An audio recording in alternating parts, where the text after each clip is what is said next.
Alright guys, welcome back to Exilium Games. This is Exilium. I just want to take a few minutes and explain how the towers work, the logistic towers between the planets and the intraplanetary towers. Um, so as you can see here, I have both types of towers deployed. In fact, I have two of the interplanetary towers deployed, as well as several of the intraplanetary towers deployed. So let me kind of go through the basics of this. Let's do this. To start off with is the research. You're going to find that here.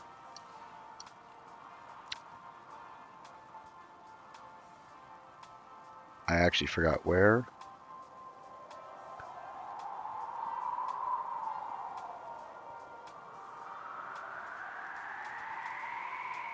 No, no, no. There it is. All right. This is the Planetary Logistics System.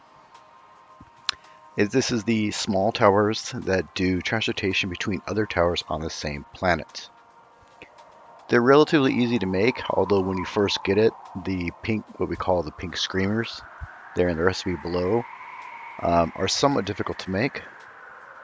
And then of course you gotta make these ships, and those engines are somewhat difficult to make too.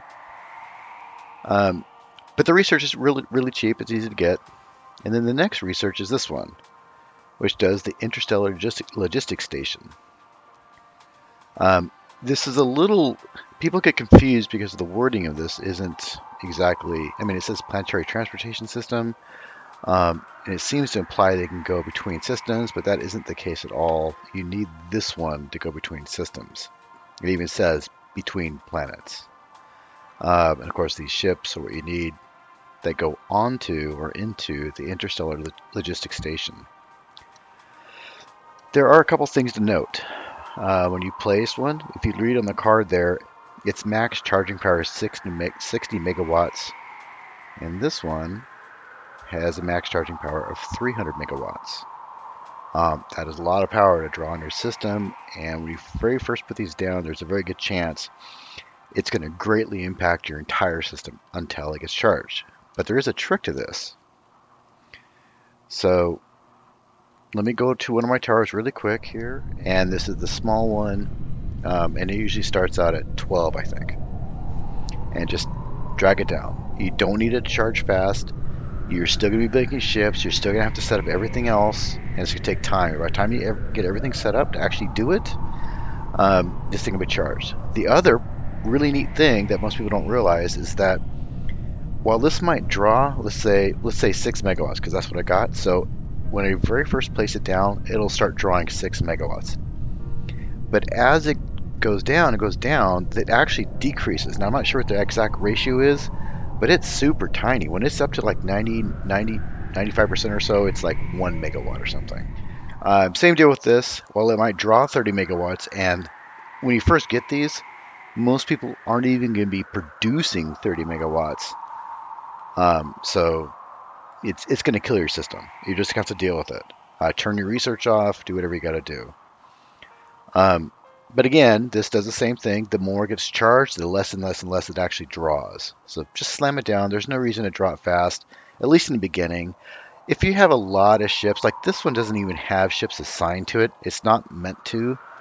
That particular one I have set up as a hub, but this one has ships assigned. Now, if I had 100 ships that were always coming here and delivering stuff or taking stuff away, then I'd have to increase my charge rate to compensate for the draw. But, you know, in a passive state, this thing doesn't draw anything, so who cares? If we look at the actual, let's go through the recipe again real quick. Here, you need this. We can click here. The tricky part for these, when you first unlock this, is going to be these pink, what we call the pink screamers. I don't know where that came from. One of my stream viewers came up with that, I think.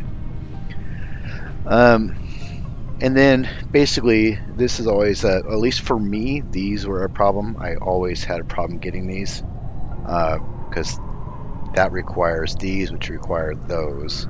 And for some reason in my environment, they were always being used for these. It was just a constant thing.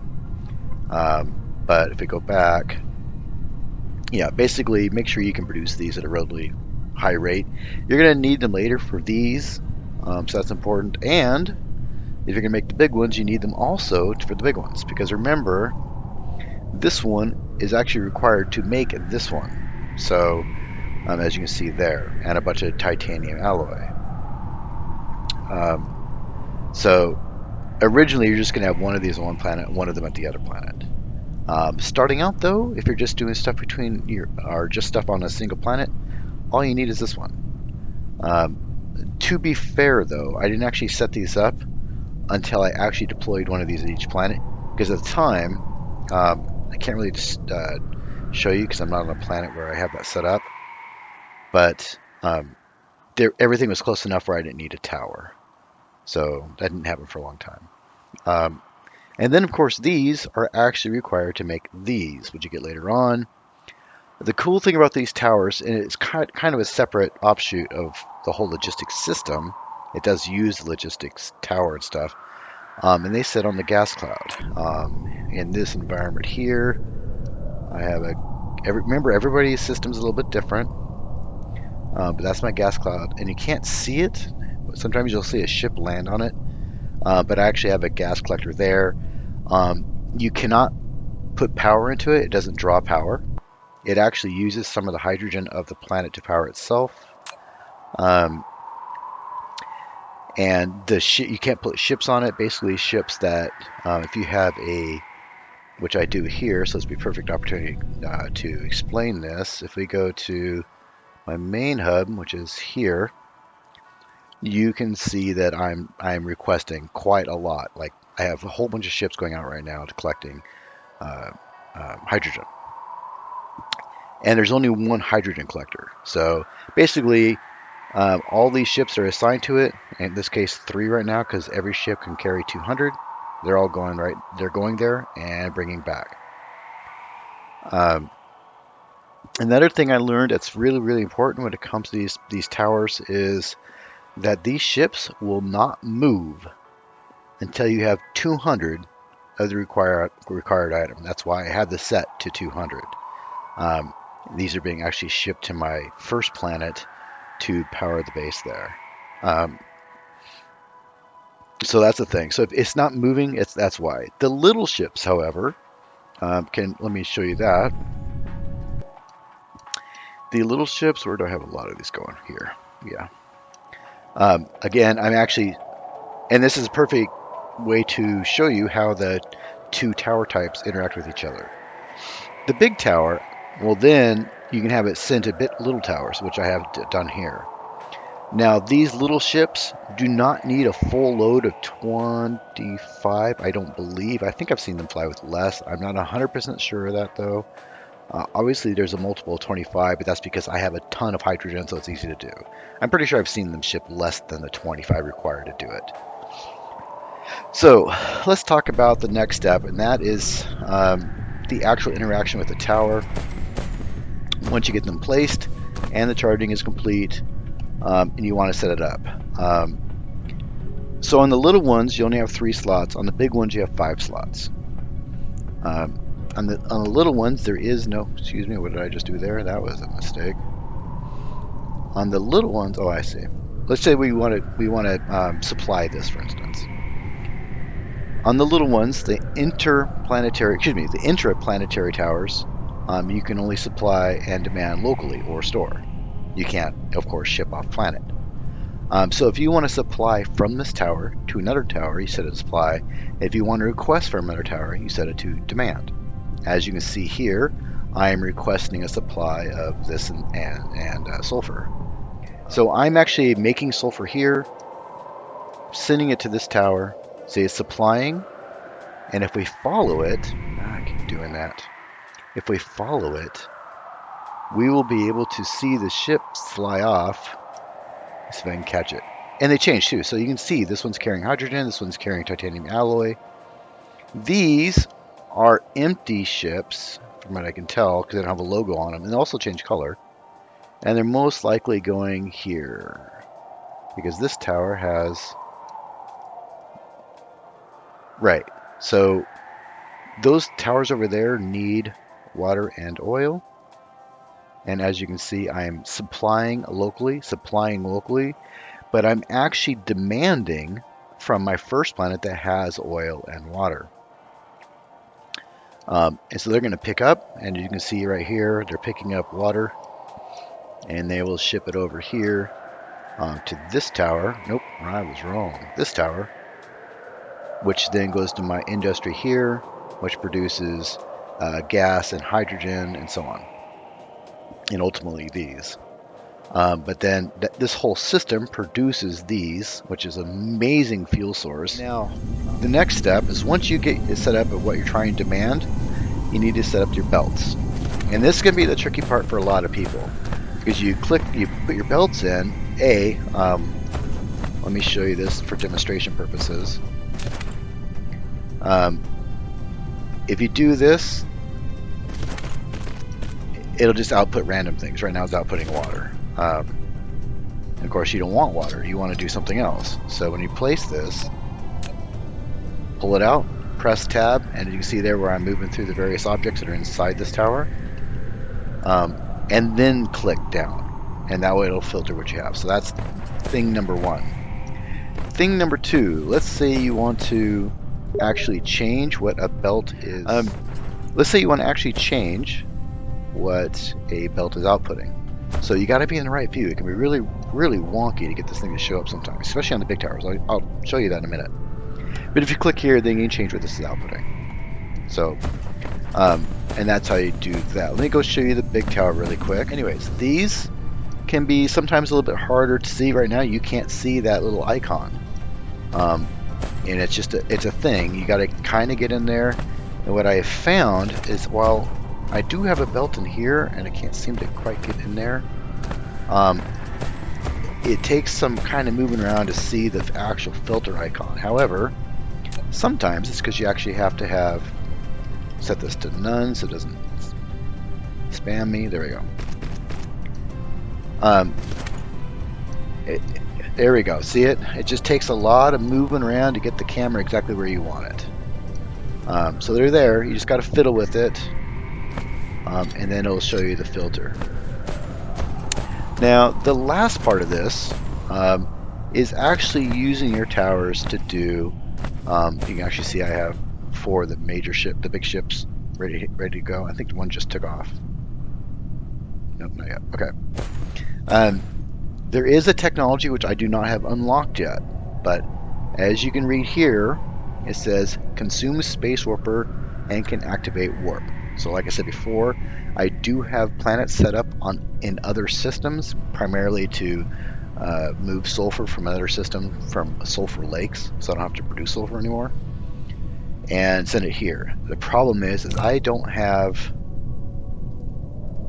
this unlocked, and you can see I'm actually going through it right now. So you need this unlocked to actually make the vessel warp at all, and I didn't know that until I was actually set up to the planet. I realized I couldn't actually have my ships warp. I could warp, but my ships couldn't until they get this. So it's kind of a big deal. I probably have a power problem over here again. So there's that, which means there's another thing you need to make your ships warp, and that is this research right here. You need these. You can create them with, as you can see there, you can create them with the lenses, which is how I currently create them, or with green research, which I don't actually have green research in production yet, so I just use the lenses. And the lenses are actually pretty easy to make, as you can see here. Those little diamond looking things, that's what you use for your red power, or your red research, so you should already have a production chain for those already. The green things, again, if I back up to early in the video, require what we call the pink screamers. So you'll have a big production chain of those, and I actually have like a whole box of a couple thousand of them. I don't know why I made them, but I did. So just a quick recap on the research. To make the towers, you'll require this for the intraplanetary, between towers on the same planet. You'll need this research for the interplanet and intersystem transportation. And of course, the relative ships and the stuff that's required to make them. At this point, you should already be making titanium alloy, so you'll be fine there. Same deal with this and the pink stuff. So you should be okay as far as production goes. Here's your titanium that you need. And then, as a reminder, to warp, you need this research, and you need this research to actually have it warp. I haven't found a whole lot of need, for what it's worth, yet for logistics carrier capacity. It just hasn't been a thing. Maybe if you have 1,000 ships or something, this will help reduce the amount of ships you need. And the other thing I'm not completely clear on yet, I haven't seen a problem with it. There's 10 slots on this, but I've only had as many as 9 ships. No, I've had 10 ships. I've had 10 ships on one. I haven't actually tried to go above, so I don't know if that's possible or not. I suspect, because of the way this is designed, this is going to be capped at 10. These little ships actually go in the middle, so I don't see a problem there. There is, as I've mentioned before on the smaller towers, this is going to remote supply. Like, I'm actually remote supplying my first planet with titanium, because this is the only planet in my tower system that has titanium. So I'm supplying it to another planet. I'm requesting hydrogen from the gas giant. I'm supplying these fuel cells to my primary planet for its power, and of course I'm requesting these because this planet doesn't have any coal. In fact, this planet has some major issues. I have 11,000 coal left, so I need these right now to be shipped here. And you want to conserve your shipping lanes, because too many of these, like this one's not really doing anything. I don't have any ships set up. It's just a hub to kind of move stuff around. And but if you have a whole bunch of these with a whole bunch of ships, they're going to drain a bunch of power. I mean, you can see right now, oh, this is a perfect demonstration of how the power requirements actually reduce as it gets closer to charge. So it starts off at 30 megawatts and then goes to 2.86, and you can see it slowly ticking down, and I think it'll be about 1, maybe 2 megawatts by the time it's fully charged. So you just got to get through the initial charging stage, because this is going to kill you on your very first interstellar logistics tower. Anyways, I think that covers towers. If you have any questions, please leave it in the comments below. I will respond to every comment. You can find me on my Discord channel too. If you have questions there, there's a community there that is willing to answer your questions. And of course, you can just reach me on Twitter also. Thanks again for joining me. This is Exilium signing off. Alright, there are a couple things I want to add before we finish. One I discovered late tonight in the latest stream, and that is you can pull and place directly to the towers by doing this. This is right clicking on the object itself, holding down right click as I move the slider, and then I can pull off, put it in here, and you can do it like this and drag it right back in and click. Oh, that was a lie. It did work. Oh, it's because I hit the max. Hang on a sec. There you go. The max is hit, and now we can do it. There we go. So the other thing that's really cool, you can actually do it all the way across the planet if you want. To demonstrate, we will go like this, and we're going to go over here and select this planet. We're going to peel some off just a tiny bit, put in my inventory, and then I can press Control, click to grab them all, and I can put them back in, except now I have too many because I just got filled up. So just delete these. But yeah, those are two quick things that we picked up in tonight's stream that I want added before I finish this guide.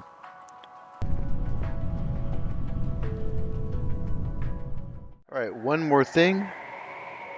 We want to demonstrate what it means to have a warper. So in this tower, if I can actually get it selected, there we go. Once you have the research available, this slot will pick up. And this is the important piece for actually doing intra-system Intersystem transportation. Your ships, these ships here, will require this resource to warp to and from a planet. Every time they leave, they'll grab two of these and go back.